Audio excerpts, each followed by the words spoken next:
আসসালামু আলাইকুম, ওয়েলকাম জানাচ্ছি আমার চ্যানেলের আরও একটি নতুন এপিসোডে।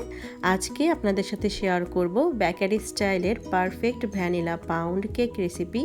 এটাকে অনেকে টি টাইম কেক, আবার অনেকেই প্লেন কেক বলে থাকে। এটা খেতেও কিন্তু খুবই মজার হয়ে থাকে।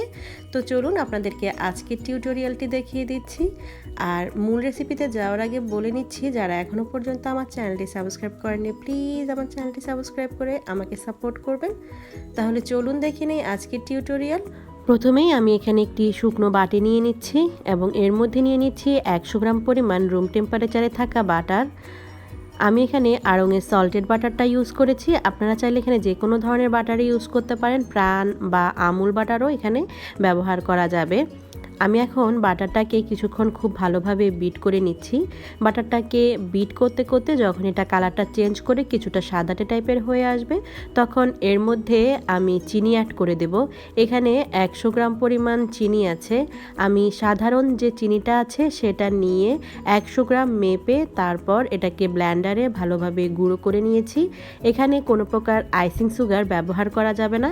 বাকি চিনিটাও আমি এখন বাটারের মধ্যে দিয়ে দিচ্ছি এবং বিটার মেশিনের সাহায্যে খুব ভালোভাবে এটাকে বিট করে নিচ্ছি।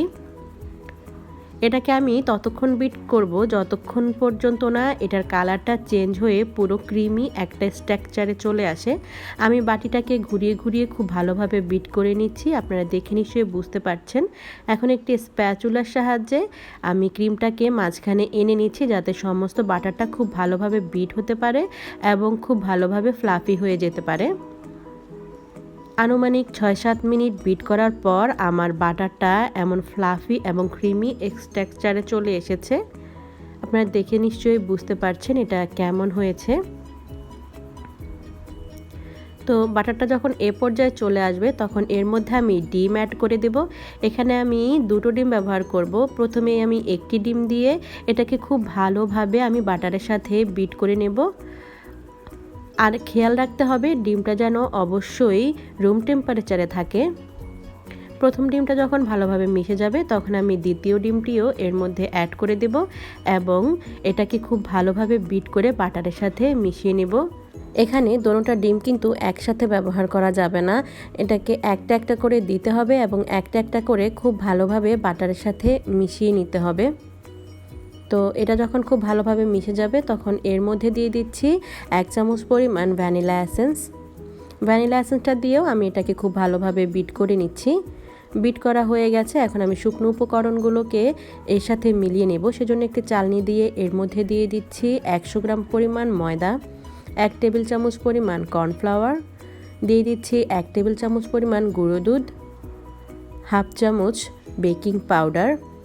এখানে বেকিং সোডাটা ব্যবহার করতে হবে না, শুধু বেকিং পাউডারটা ব্যবহার করলেই হবে। এখন আমি শুকনো উপকরণগুলোকে খুব ভালোভাবে চেলে নিয়েছি এবং একটি হ্যান্ড হুইস্কের সাহায্যে এটাকে খুব ভালোভাবে বাটারের সাথে মিশিয়ে নিচ্ছি।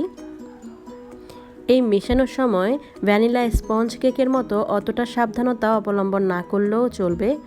জাস্ট এটাকে একদিকে ঘুরিয়ে ঘুরিয়ে খুব ভালোভাবে বাটারের সাথে মিশিয়ে নিলেই হবে। খেয়াল রাখতে হবে যাতে এই মেশানোটা খুব স্মুথলি হয় এবং ময়দাটা যাতে খুব ভালোভাবে বাটারের সাথে মিশে যায়। তো আমার ময়দাটা খুব ভালোভাবে বাটারের সাথে মিশে গেছে। আপনাদেরকে আমি এটার কনসিস্টেন্সিটা দেখিয়ে দিচ্ছি। বাটিটা একটা সাইডে সরিয়ে রাখছি। এখন আমি 6 ইঞ্চি সাইজের একটি লোফ প্যান নিয়ে নিয়েছি এবং এর মধ্যে একটা বেকিং পেপার বিছিয়ে দিচ্ছি। আমি এখানে কোনো প্রকার তেল বা বাটার কিছুই ব্যবহার করব না, সরাসরি এর মধ্যে আমি কেকের ব্যাটারটা ঢেলে দেব। তো কেকের ব্যাটারটা আমার ঢেলে দেওয়া হয়ে গেলে একটি স্প্যাচুলার সাহায্যে এটাকে সমান করে আমি প্যানের মধ্যে বিছিয়ে দেব। আপনারা দেখে নিশ্চয়ই বুঝতে পারছেন এই ব্যাটারটা কিন্তু খুব থিক। তো এটাকে ভালোভাবে বিছিয়ে দেওয়া হয়ে গেছে। এখন আমি 2টো বাড়ি দিয়ে দিচ্ছি যাতে ভিতরে কোনো বাতাস থাকলে সেটা বেরিয়ে যায়। এখন একটি চামচের পেছনের সাইডে কিছুটা তেল লাগিয়ে কেকের উপরে আমি একটা দাগ দিয়ে দিচ্ছি। এতে করে কেকটা যখন বেক হবে তখন কেকের উপর সুন্দর একটা ফাটা দাগের সৃষ্টি হবে।